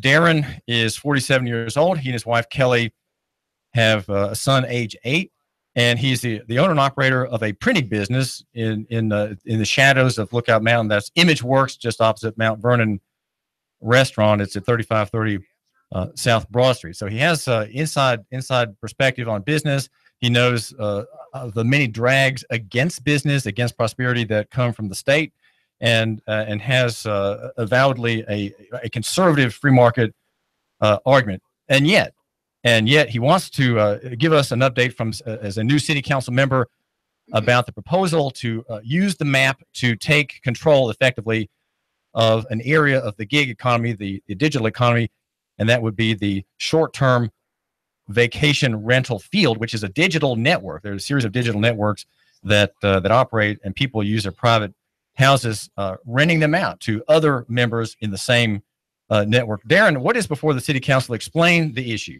Well, the current status right now, David, is a map that's being drawn up by Councilman Henderson, who's sponsoring this legislation. And basically, it's funny to use the word control, but I'm going to use the word accessibility. Because right now, you have to understand, in order to legally operate a short-term vacation rental, you have to have an R3 or an R4 zoning. And that is called spot zoning. That is a process that we have found not to be an effective tool at all in allowing short-term vacation rentals. So in effect, what's happening is there is an overlay using kind of the urban overlay as a plan. And it's actually going to blanket over the top of a very large area that is very populated with short-term vacation rentals and release that R3 process and R4 zoning process. So I'm not going to actually agree with you on the point of controlling this process, but allowing accessibility for those who want it. So the map and the point is that there's a map. There's a map of Chattanooga, and in that map is an overlay which has a line which effectively creates kind of a weird circle, a zone. It's a weird shape. Yeah. The two ends of the line come together, and if you're inside the zone, if you're in let's say the blue area, you're good. If you're in the green area that's outside of this special zone, what's the difference between the two homeowners in those two colors? It's easy. Well, still you still have to you have to go through the process. If you're outside, let's say you're outside of the zone, you're outside of the zone. And what's going on here is you will have to have the correct zoning process at R3 or R4 category to apply. In this zone, it helps right now. Here's an important part of this you have to understand. I'm huge on property rights, okay? And then there's the argument for short-term vacation rentals. I want to use this property for my use. But there's also zoning, and we can get into that at some other time and go through the whole conversation, dating back to 1926 in Euclid, Ohio, if you want. But that's where we're at today, and that's not going to go away. So I think it's kind of a point that we need to bypass at this particular junction. What we're trying to do, what Councilman Henderson is trying to do, is basically make it easier inside this district. And outside of the district, we're listening to our constituents, the folks that are telling us, the people who elected us and said, will you represent us and be your voice? So here's what's interesting. 4.5, and you say, where's the half coming? Half of District 9 has voiced their concern that they do not want to be a part of the short-term vacation rental zone. And the outlying districts, 4.5 of those, have said, we would rather not. And I have surveyed personally, long before I was elected, actually, over 500 people in my district in homeowners association meetings, and I posed the question, And to date, I have one person on record that said, I'd like to have more interest in that. Are there more out there? Sure, I'm sure there is. I haven't been able to talk to everybody in the district. It's like 20,000 people. But which district are you? Where that is District 4. That's the East Brainerd area. Would that, just fill me in here, Darrin Ledford, would that district, is your district in the proposed? It is not. It is not. Neither is District 3 Hickson. Neither is District 6, which is west of District 4 on the other side of 75, encompasses a very large area, and also District 5, which is Councilman Gilbert. Those districts, including yours, are not amenable to this plan. They're not in the proposed zone, and therefore, the point being for the listener who happens to be in your district, that he would have to go to the zoning, make a petition for rezoning from residential to R3 or R4 to have an Airbnb or HomeAway network house there used by visitors. That is the process. And you have to understand that here's what falls in category of R3 and R4. If you're in an R1 neighborhood and you get a spot zone of R3, now you're eligible for an apartment building. If you're zoned R4, excuse me, if you're zoned R4, you're now eligible for an office, multifamily dwelling. See, it compromises in my mind, and what my constituents have told me, it compromises the integrity of the R1 neighborhood, and that's where their concern is. And people, what you're saying is that the 500 people, I'm going to call it a unanimous support of a ban, it's kind of a ban on easy use of residencies. Your constituents want the protection of having in their mind, it's protection for there to be no Airbnb or no short-term vacation rental houses in their neighborhoods, right? They're viewing that as a protection and a benefit, a maintenance of their property values. That is other reasons? Yeah, that is one of the concerns. Recently, I met with the Molly's Meadow folks, which back up right up to where I live. And it was nice because I got to walk back to their neighborhood from my house and go to a neighborhood meeting. And there were quite a few people there. I posed the question once again, and no hands were raised, David. And this tells me something, because the question was, do you want? Yeah, are you okay with short-term vacation rentals in your neighborhood? And I tell you, the perplexed looks that I get are quite interesting when I explain what they are, as a lot of folks don't know. And then they just look, they go, no, I don't think so. We're good. Well, what if you explained it in a free market with free market language, Darrin Ledford? What if you said these rentals let people create revenue streams, create income from their houses, which are their main capital investment, and they have an interest to maintain the property, to be well rated by visitors. I mean, you could describe it in a way which makes the people before you in the crowd say, that's really a good idea. Maybe I can get involved in it. Sure. I was in a meeting just yesterday with folks, and actually in District 7. And they were asking kind of the same questions. And what's fun is the conversation. There are pros and there are cons to everything, David. And I think what you have to look at is the perspective of what you moved to a particular area for, or a particular neighborhood. What were you looking for when you moved there? I live downtown. I've lived in 6 of 9 districts. And I lived in District 7 downtown in Jefferson Heights before I moved to East Brainerd. That's a big culture change. But there was a reason that we did that, what we were looking for. And I think that the folks out there have you use the word unanimously. I'm going to say a large majority, because I'm sure there are folks out there who feel differently, and that's okay. Have argued that they like the way things are. They like their neighborhoods. It's public safety comes into a lot of the conversation out there. And I think that cannot be ignored. Well, how is public safety truly impinged or infringed or damaged or put at risk by you, Darrin Ledford, city council member, renting out your home through one of these networks when you're gone on vacation to Florida? And that generates maybe $1,500 in income for you and your wife, Kelly. You have a good person who's there, maybe 2 or 3 people in that time. You all rate each other. You all have an interest of doing well, of not causing any trouble. How is public safety threatened by this marketplace? Well, David, when you point out all the good stuff that can happen, that's great. But the reality of the world is there are some bad stuff, and vacation rentals have their issues as well in the public safety conversation. You don't always know who you're renting to. Yeah, there's dialect in the process. I've researched all that, and what you have to understand is that it's not just you, David. You live in a neighborhood. The houses that are in my neighborhood are roughly 20 feet, 30 feet away from each other. We have a very close, tight network of people that we work or we live with every day. And what they have to say to me is the same response that I'm getting from my constituents is we're not really that excited about having strangers next door and the possibility of what could happen. Well, fearing what could happen is in a way you're not letting there be the benefits of being in a city, which is being around people who are different from you, being around strangers. People live in the city because they want the stimulation of diversity, of even slight conflicts, of differences. And Darrin, the neighbor is concerned about you're using your, let's say theoretically, you're using your house as a rental base for people who come in. That you're not offending that person in a legal way. You're not causing a tort, injury, damage, or harm to the neighbor, but you might be offending his sensibilities for a time. So how is there, again, my question is, how is there a real public safety concern here? Here's the fun thing. 500 are operating right now in Chattanooga and Hamilton County. Okay. And only a handful of them are actually legal. Interesting fact. Does that mean fact. they're all scofflaws and unworthy somehow of being residents of Chattanooga? No, they're not under the proper zoning. It's pretty simple. Sometimes, David, it gets outside of philosophy, and it's just simple math. They're operating illegally because they are not in the correct zone. This is David Tulis, and caller, you're speaking with Darrin Ledford, City Council member. What's on your mind? I have a question, but a comment first. Why doesn't the city just come out and say you don't own your own property? Property is defined as holding it in lodium, that you control it 100%.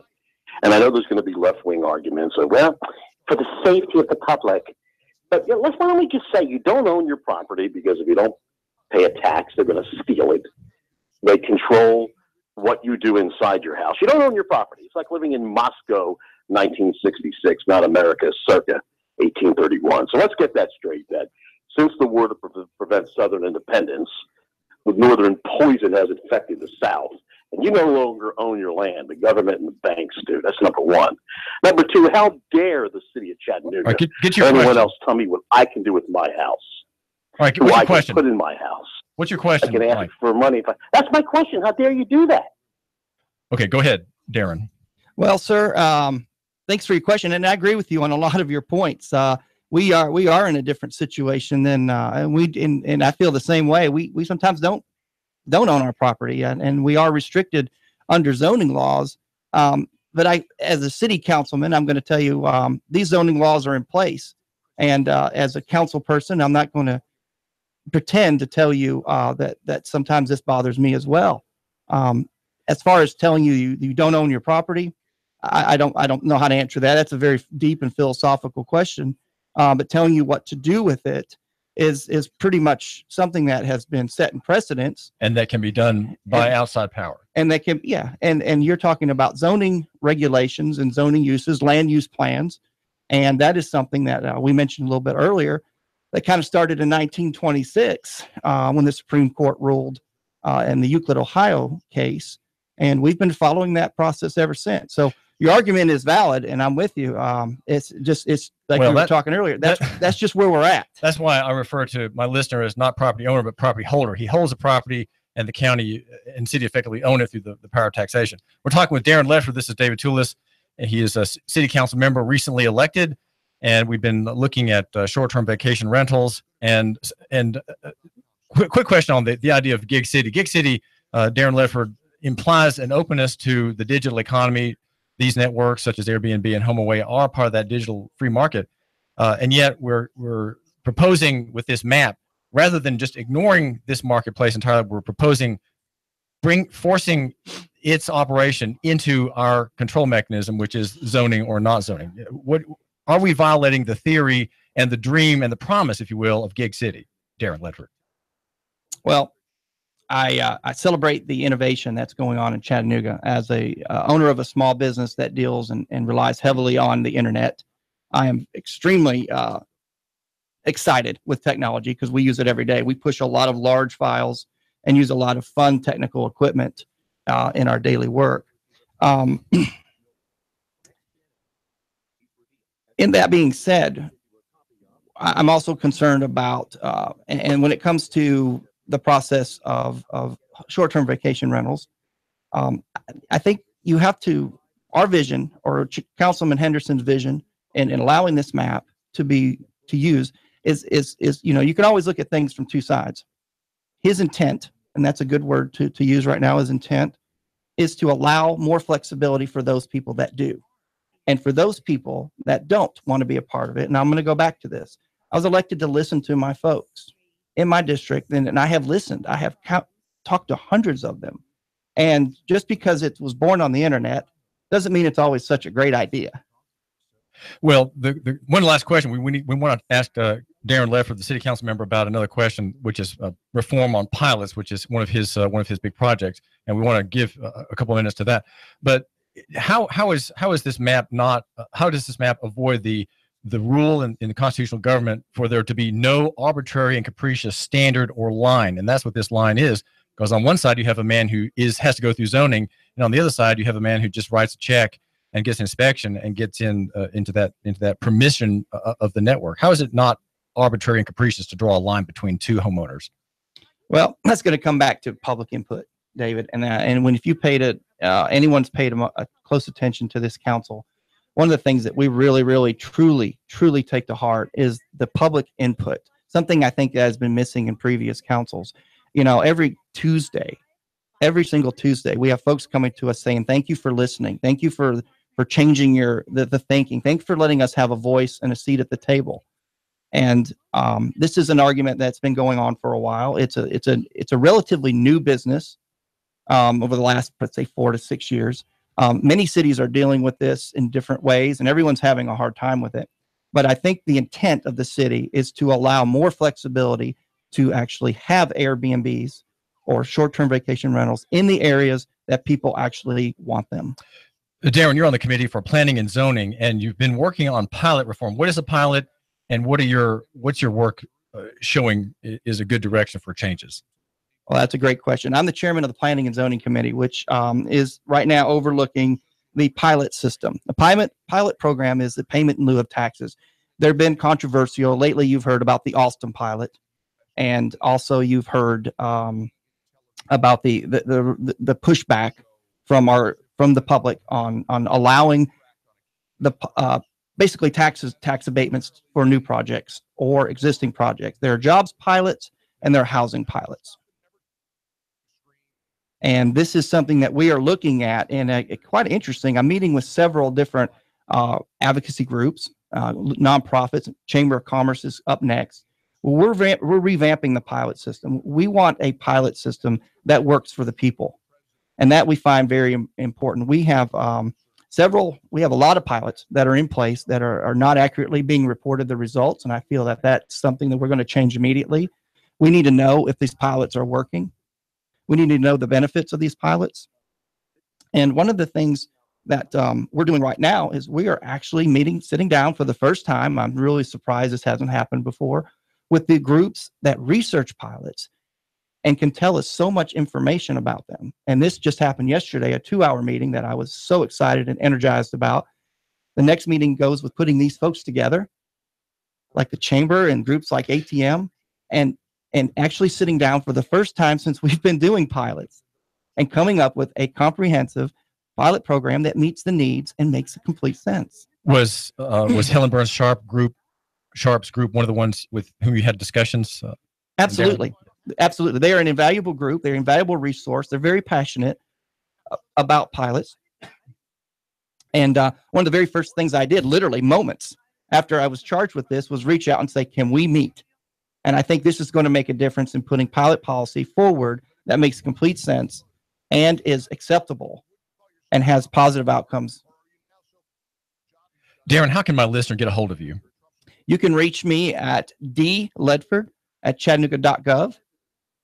And you can also reach me through the website on the city's page. And that phone actually that goes to the office, but reroutes directly to, it's a new phone, so I'm spacing on the number right now, but it's I've had that rerouted to a brand new cell phone that I carry with me at all times. Now, your company is ImageWorks. What kind of printing work do you do? We are large format printing, so the large banners and graphics and things that you see in trade shows. We are also print, so we are printing booklets and manuals and things of that nature. But we are one of the most comprehensive printing companies in the tri-state area. And that would be not just on paper, not just on cardboard, but on plastics, vinyl, all kinds of different items. We do outdoor signage. If you've one of our recent projects was at Chattanooga Christian. Outdoor signage is huge for us. Custom decals and labels, and I mean, if apparel wear, we actually have a division in the building that makes apparel wear. So, and how many people work for you? We are a family-owned business, and we're small. We're only about 5 or 6 people, depending on what day my dad comes in, and Well, this is David Tulis, and I'm a former newspaper man. I still have ink stains on my hands, and so does Darrin Ledford. Darrin, thanks for joining us. Absolutely, David. Thank you, sir. Darrin Ledford is a city council member, new, and is hard at work on pilot reform. And you have heard his analysis of the short-term vacation rental situation. Our argument here is for there to be an open marketplace, that we make much of Gig City and the liberation of the digital market. Let's keep back, I suggest, the legacy system claims against it. David Tulis. The Tennessee Valley's news, talk, and sports leader. Nooga Radio, AM 1240 and 92.7 FM. 3, 2, 1. Chattanooga Radio, AM 1240 and 92.7 FM's news. Now, a dog walking in the woods discovered skeletal remains in Cleveland. The police ran a forensics analysis on the bones and dental records and discovered they belonged to Joshua Arp, a man who was a suspect in a robbery case last year, believed to have stolen morphine pills. The cause of death, according to the medical examiner, is morphine overdose. Police posing as prostitutes arrested 11 individuals in a major prostitution sting in the East Lake area. The female police would pose as prostitutes and, when solicited, would turn around and arrest them. All 11 were charged with patronizing prostitution charges. Some were charged with possession of drug paraphernalia and unlawful carrying of firearms as well. Hamilton County emergency workers rescued a man who fell off of a bluff 75 feet to the ground below. This all happened on the Hogskin Branch Trail. He was taken by Hamilton County EMS to the hospital. Russell Stroud, Nooga Radio News, now. In-depth traffic, news, and information. Mornings on Nooga Radio, AM 1240 and 92.7 FM. After this nice mild start, expect lots of sunshine and warmer weather for today. Mainly dry through the afternoon, highs mid and upper 80s. Tonight, fair lows back into the lower 60s. For Friday, mostly sunny, back into the upper 80s. Upper 80s, just a slight chance of a late storm Saturday. Check out JCPenney and celebrate the savings with great deals on select items like pillows for $3.99, tanks for her just $4.99, and stylish shorts for him and her just $14.99. That's getting your pennies worth at JCPenney. And I'm Smart Machine 12 Chief Meteorologist Patrick Hoare. On Nooga Radio, AM 1240 and 92.7 FM. We have the best steak selection in town. Name of the business is Don's Meat Shop, and I'm Donnie Raines. Just ask for Donnie. I make over 20 different types of sausages. Most of them are great for grilling. We have the best selection, best quality. We have the hard-to-find items. Don's Meat Shop. When my brother and I opened the first Jets Pizza, we believed if we made the best pizza, customers would find us. So we made fresh dough each day, used fresh toppings, and premium mozzarella cheese. 300 plus stores later, we still do. Try Jet's famous 8-corner pizza with premium mozzarella cheese and one topping, now just $11.99 for a limited time only. Jet's Pizza, the best pizza in town. 3600 Hickson Pike. Life is short. Eat better pizza. Let's get Jets. I've got a $10 bill for you at the best paint store in Chattanooga. David here. Hi. Big savings right now on paint and stains. Chattanooga Paint and Decorating. More than a paint store. Ring up a can and keep that $10 bill. Save on select paints and stains at Chattanooga Paint and Decorating. More than a paint store. Pittsburgh, Porter, Glidden, Prolux, Olympic, Flood. $10 a can. Savings this week. Jim and his team are here to help and advise and to help you hold on to your money. 5529 Hickson Pike. Chattanooga Paint and Decorating. ChattanoogaPaint.com. And now to our reporter in the field. We asked Ray at Ray's Plumbing what's important for homeowners to know. Some field line systems can cost upwards of $10,000. The bottom line is to save yourself money down the road. I would definitely recommend everybody with a septic that is not on county or city sewer to have an inspection done by a qualified professional. It'd be great if nobody did inspections on them for all plumbing companies. That's what we do to make a living. Not to scare anyone, but it should be in the back of your mind. The danger is the field lines failing and costing thousands upon thousands of dollars and tearing your yard up. By preventative maintenance, you're saving yourself a large headache mistake that may displace yourself and your family. That happens more often than you think. The waste is designed to stay in the tank, and that waste will build up over time. Even with treatment, we have to help that waste break down. Ultimately, preventative maintenance is the key that will keep you from spending $5,000 to $10,000 on replacing your septic system. The bottom line is to save yourself money down the road. Call Ray at Ray's Plumbing, 421-6341, 421-6341.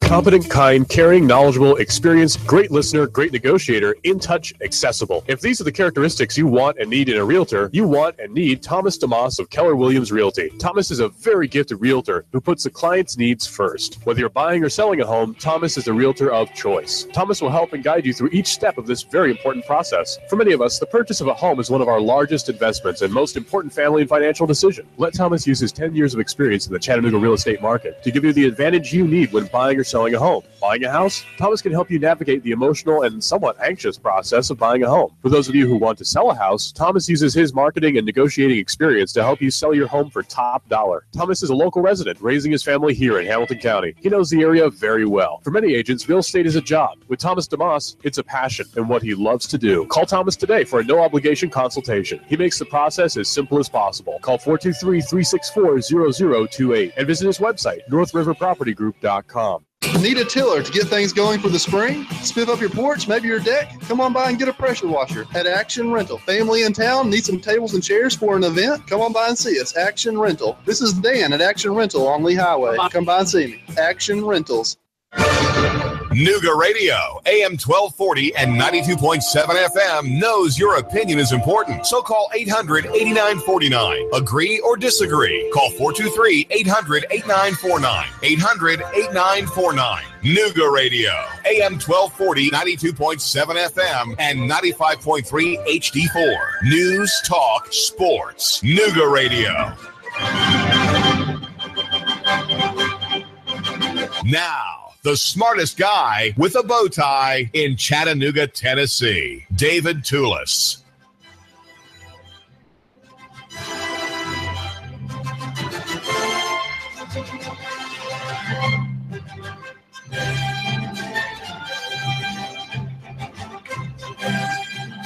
We are the dissenters in Chattanooga. We say, no, we get our spelling right. Everybody spells the word O-N, like getting on, getting along, going along, joining the bandwagon, getting on the gravy train of free money, free privilege, and state control, state power. We say not on, but no. And so what we say yes to, though, is much larger. We say no in a small, minced, pinched way. But the yes we say is grand and flowing. It's effervescent. It's bright. It's sunny. It has an open expanse of countryside, hillsides, and mountaintops, and of course farms. Farms are a part of our great yes here at Nooga Radio, brought to you by Nooganomics.com, the website for the man who matters, where we do the deep state legal analysis and beckon for reform and improvements, bringing in liberty, the marketplace, and the voluntary economy. Chief in our argument is local food and the work of Joanna and Ben Bleasdale.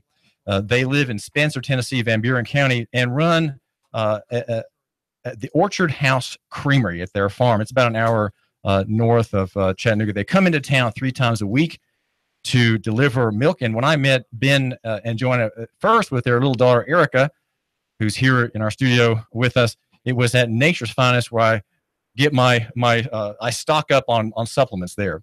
Well, Joanna, tell my listener about herd shares. Now because that is how you come to Chattanooga. You're delivering the property of the owners to the owners, right? The property comes out of the tit of the cow, and you're delivering it. Tell us about the herd share idea and what it's all about.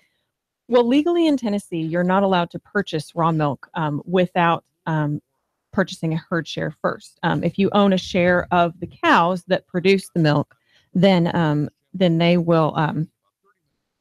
Then you're allowed to deliver. You're allowed to bring you your own milk. So that being said, so you pay a one-time fee. It's kind of like a membership fee, and you pay that once, and then you pay a weekly boarding fee that pays for the feed and the upkeep and that kind of thing for your animal. Because it is, after all, partly your cow. Correct. And you want to maintain it. Correct. Yep. So that fee helps us to pay for the hay that they get and the feed that they get and all that kind of stuff. What about narcotics and drugs and supplements in the cows' blood vessels and his multiple stomachs? Does your customer pay for pharmaceuticals as well? Yeah, we don't use we don't use a whole lot of that. We tend to stick to homeopathic and natural remedies. We avoid we don't use antibiotics, we don't use hormones, we don't use GMO feeds or anything like that. We try and keep it as natural as possible. We're a grass-based operation. A grass-based operation. Well, how does avoiding GMO feed make the milk better? What are you worried about? GMOs will they can cause different kinds of problems. They a lot of times it'll help. I mean, it'll make it harder to digest the food and that kind of stuff. And so if you take that out, it's better for the cow and it's better for you. So this is David Tulis. I'm holding here in my hand for the viewer on YouTube, live on YouTube at the Hot News Talk radio channel, and also live on Facebook at New Radio. It looks like, is this a gallon of milk? It's a half a gallon. A half a gallon. Is this cow or goat? This is cow milk. Are there goats on your farm? My in-laws run a sister farm, Fall Creek Farms, and it's a raw goat milk dairy farm.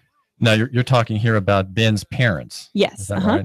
And is that and that farm is Fall Creek Farms. Brad and Dana run that. Is that a certified organic, or how close to organic is it? We're not certified. Neither farm is certified organic at this time, because in order to go through the certified organic process, you also have to be grade A, and our farms are not grade A certified. What does grade A mean?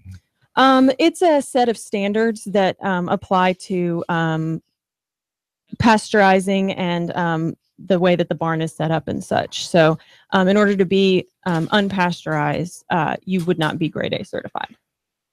Well, what are the terms that describe Joanna Bleasdale Orchard House Creamery in Spencer? What terms that are not organic? The word is owned apparently by the USDA, but other terms that are approximate to that. What I would say natural practice or organic practice methods are what we use.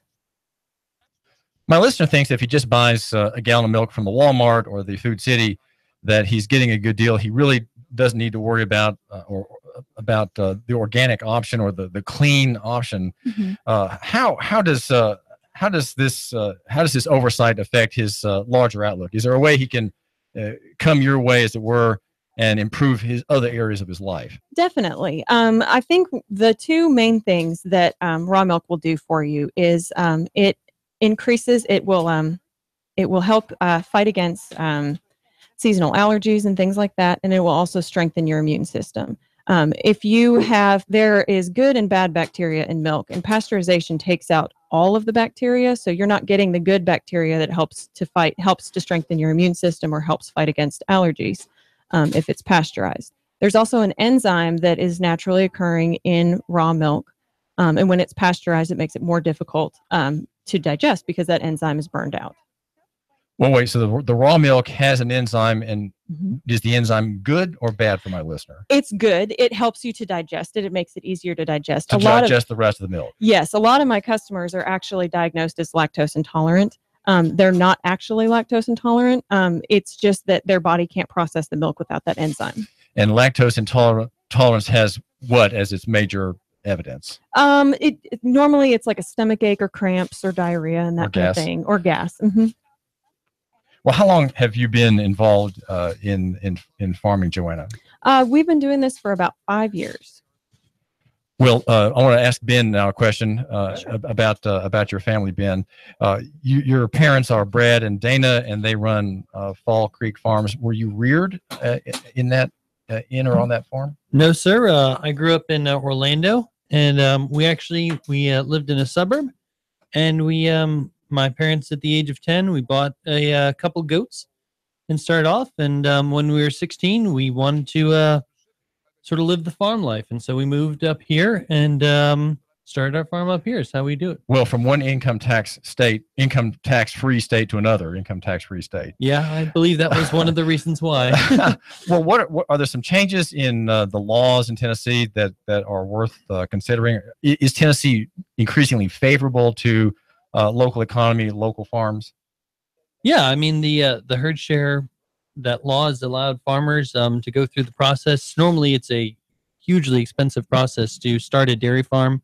Often over $250,000 just for the building and the equipment and stuff like that. And so it allows farmers to start in a much cheaper price point, and it allows a lot of dairy farms are going out of business nowadays because the way that the commercial dairies are run and the way that the pricing structure is done, they just can't make any money, and it's a real challenge. So the small fry like you are threatened, you're saying, by large operators. We often will work together with them. They have a valuable wealth of knowledge and things like that, and they're just stuck in a situation that doesn't allow them to really make an income. How did you develop the market, Ben Bleasdale in Chattanooga? You're an hour away. How did you create a market here where people expect you to be at one place or another? You're here 3 days a week. How did that happen? The Main Street Farmers Market in downtown Chattanooga is where we started off, and we just started going there every week, all year round, and it just sort of took off from there. So we just try and do a great job for our customers. And it's been 5 years in the building, your farm business. Yeah, it's 5+ years now. So now, yes, right now that you're attending, Joanna. You're telling me that right now your Orchard House Creamery is at the Main Street Farmers Market on Wednesday. Yes. And what other markets have you attended, or do you plan to attend in the near future? We've done a couple other markets. We're actually looking for some more at the moment for possibility more places to deliver. We also do drop deliveries, which is a good option because it's a lot more for people who are real busy. It's a more convenient option because you have a longer time frame in order to do that, to pick up your milk. So we do a lot of drop deliveries. That's what we do at Nature's Finest, where you met us. So that's a drop delivery means that there are people who go to Nature's Finest for the pickup. They don't go to the farmer's market. Nature's Finest is open from maybe 9 to 6 every day, so that gives them a larger window to pick up your right. Yeah. So for people, glass bottles. Right. Yeah. So for people that aren't able to get there during the 2-hour market period, it's a good option. Well, how can my listener find out a little bit more about you online, Joanna? We have a website, orchardhousecreamery.com, and we also have a Facebook page. You can check out our Facebook page, facebook.com/orchardhousecreamery. And that's probably the two best ways to get a hold of us and find out more about our farm. And what about you? Where did you come from? How did you end up in farming? Was that just marrying? Yeah, Ben and I got married. Ben and I got married when we were in college, and his family was farming at the time and doing homesteading and that kind of stuff. And I just sort of entered into it. We actually began in grass-fed beef and got an interest in cows that way. And then there was a market we just kept getting asked for raw cow milk, and it just stemmed from there. How many cows do you have? Right now we have 26. Now, explain to the listener what grass-fed beef means. He hears that and he says, well, I think that's probably good. But why is grass-fed beef better than other kinds? Again, it just keeps it natural. Cows are naturally designed to eat grass and to eat things that aren't processed, like the grain and corn things that normally is fed to cows. It also allows them to continue to be on pasture. A lot of operations are confined animal lots, and that's not really good for the animal. They burn out a lot faster. Their meat doesn't taste as good. It doesn't have as much of a rich, full flavor. Oftentimes the marbling isn't as good, and so it's just a better way. It's got more flavor, and it's healthier for you. So a cow in a CAFO, which means confined agricultural feedlot operation. Confined animal feedlot operation. So that's CAFO. A CAFO cow. I want to hear a little bit more about that. Impress upon my listener what life for a cow is like in such an operation. Well, say more. They are locked indoors year round. They don't get to go outside. They're not in a pasture. Generally, CAFOs are pretty dirty. They try and keep them clean, but one cow will produce 100 pounds of manure a day. So if you have 1,000 cows in there, that's a lot of manure. So it's it's just real dirty. And so then their feed is getting mixed up with all that dirt, and they're just it's just kind of gross for the animal. It's just not really a great life. And the food that CAFO cows eat, being grain, sometimes that grain is genetically modified. Correct. Right. It's generally genetically modified, and also grain is bad for their livers. It makes their livers burn out fast, and so because the fibers in the grain are real small, and if it's grass fed, then it prolongs their life. It keeps them healthier longer, and so it's just a better life for them. Well, are you making a compromise financially in having grass-fed cows as opposed to having CAFO cows as your milk source at your creamery? What kind of cost does that bring you in dollar terms? To an extent, it's different. It would be cheaper for us to purchase GMO corn to feed them because it's more readily available. It's more difficult to find non-GMO hay sources and non-GMO grain sources. But we feel that that's one of the most important parts of our milk, is that it doesn't have that in it. It's safer for you to eat, and it's safer for you to drink. And does grass-fed beef have a long-term effect on human beings? Is there some connection between beef produced from a CAFO and the effect of that meat, that food on the organism, namely the gut, the human gut, where flora. The gut is I think the basis of many problems, and it's also the basis of cures for many problems if you can have a better gut in the human anatomy. Yeah. You know about that? Yeah, the grass-fed beef has naturally occurring omega-3s, which are the healthy fatty acids that you want to be getting, and as well as it has high levels of the chemical CLA, which has been found to be good for fighting free radicals in cancer cells. So if you have grass-fed beef, you're giving yourself some measure of insulation against cancer. And are there neurological disorders that can be connected with the eating of grain-fed beef that you know of? Not that I'm not sure. Yeah, I'm not real sure about that. Not that I'm aware of, but I wouldn't say that. I wouldn't say it's completely off the table. We're talking with Joanna and Ben Bleasdale. They run the Orchard House Creamery in Spencer. It's about an hour from Chattanooga. And this couple comes with Erica, their 2-year-old daughter, to town every other day, roughly 3 times a week, making deliveries and appearing at the Main Street Farmers Market. That's every Wednesday. So you can meet Joanna and Ben and look at the perky blonde hair of their daughter as she darts among the booths there at Main Street Farmers Market. And find out about what they have to offer. I'm holding here in my hand a gallon of milk. This is from a cow. It's unpasteurized, which means it has many enzymes. You might say many blessings that God gives to the milk as a product that haven't been sucked out by the pasteurization process. Pasteurization is effectively heating milk to a very high temperature, right? Destroying all the life in it. That's like Correct. white bread, right? Yeah, it's like bleaching flour or taking everything healthy out of it and just. Is there enough land on your farm to handle 26 cows? And if they're eating grass all the time, you must have a lot of open fields there. We do. We practice rotational grazing, and we supplement with dry hay throughout the year. What does rotational grazing imply? How's that done? What it is basically is the cows are moved each day from a small paddock to the next paddock, and so that way it gives it forces them to eat everything in the pasture, which is good for them because there's more than just grass in a pasture. There's legumes and forbs and all kinds of different things that's good for them to eat, but they wouldn't naturally eat it. They're going to go for like things that are sweet, like clover first. And so once the clover's gone, if you just leave them out in a field, then they're going to be like, well, I don't want to eat the rest of that. That doesn't look good. So, but if you shrink the pasture area that they're in, then it forces them to eat all the things that are good for them, like eating your veggies. And then it causes when the plate is clean. Yes. When the plate is clean, the next day they get moved to the next pasture. Well, how do you control their movement? Is that how is that? What is it? It's with an electric fence generally. So you just shift your electric fence around the cows each day, and then you just move their water buckets over.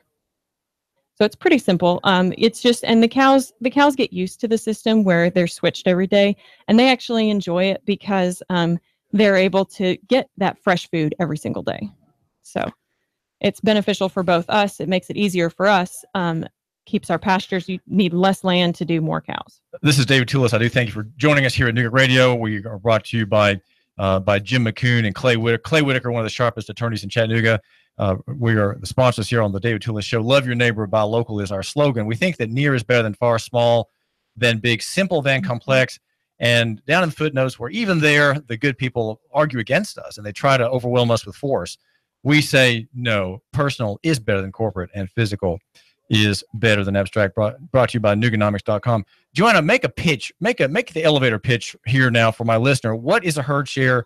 Why should he contact you to take part in this? Maybe even on an experimental basis. Can he do it experimentally for a month? Let's say. Talk about that. Absolutely. If you wanna come and try our herd share program, that would be great. We do offer samples. You can contact us at any of the means that I told you before, or you can email me directly at orchardhousecreamery@gmail.com. If you want to do that, that would be great. I'd be happy to talk to you more about that. It's a really good way to, if you're not quite sure, if you're not totally convinced that maybe it's the best way to, it's a good, easy first step in towards making your family healthier, making yourself healthier. Okay, so the rationale again is you're healthier and your family's healthier. What are the other arguments in favor of taking part, or at least trying out natural milk? I would say just the benefits of the build towards your immune system. If you have seasonal allergies, it's great for that. And just the digestion, it helps your overall digestion and all that. So you can have it in your cereal. You can have it as a milkshake. You can just carry a bottle of it in your lunch pail to work. I'm always bringing my lunch pail to work. I'm a man who economizes. So I'll have orange juice or water, drink a lot of water. Or in my case, I have a weakness for chocolate milk with the 1% variety. But your milk has fat in it, right? Yes, it does. It's whole milk. There's no 2%. No. Well, it's whole milk. What does whole mean as far as a percentage go? What is the percentage of fat? It's probably over 4%, I would say. Okay, so if you drink 2%, that's half. If you drink 1%, that's 25%. Mm-hmm. Well, Joanna and Ben, thank you so much for joining us. All right, thank you. This is David Tulis, and we're glad that you, my listener, are giving us just a minute of your time. We're here covering local economy and the free market. We believe in liberty. We believe in the small operation. And think of the benefit of getting to know a farmer personally. You got that milk personally from Joanna and Ben Bleasdale. Think of that. What a name, Bleasdale. What an interesting name that is. You know Mr. Bleasdale and you know Mrs. Bleasdale and their small, maybe growing family here in Chattanooga to serve you. This is David Tulis. Contact me at Nooganomics.com. I suggest you subscribe. It's free. And that is David Tulis, the blogger with the biggest pen in Chattanooga, that being a couple of radio towers, 190 feet tall in Saudi Daisy. We are here to serve you. Now, I've got some important messages, very important messages. Support my advertisers and support me here at Nooga Radio. The Tennessee Valley's news, talk, and sports leader. Nooga Radio, AM 1240 and 92.7 FM. Are you looking for a gospel-oriented, covenantal, family-friendly Reformed church? Dayton Reformed Presbyterian Church is a body of Christ-centered believers gathering for worship on the Lord's Day from around southeastern Tennessee. Our congregation is reformational in its outlook. It has a traditional worship service regulated by the Word of God. Prayer, singing the Psalms, reading God's holy Word, teaching, preaching the Bible, the administration of the sacrament. Dayton Reformed Pres, committed to the authority of the Bible as the inerrant, infallible Word of God. As Westminster Confession of Faith directs every Christian, we aim to glorify God and enjoy Him forever. As a Reformed church, our purpose is teaching and preaching the gospel, making and training disciples of Jesus Christ, taking dominion for our Lord's sake by applying God's holy and perfect law to every area of life. We would be honored to have you join us for worship. Dayton Reformed Presbyterian. This Sunday morning at 11 at Dayton Community Chapel, 184 Mulberry Avenue, Dayton. Click DaytonRPC.org. Click DaytonRPC.org. 184 Mulberry Avenue, Dayton. If I'm the city's most intelligent man, it's because I take 2 shots of Mind Enhancement Complex every day. Nature's Finest keeps me stocked with my mainstay, Formula 4. That's where I start. Formula 4.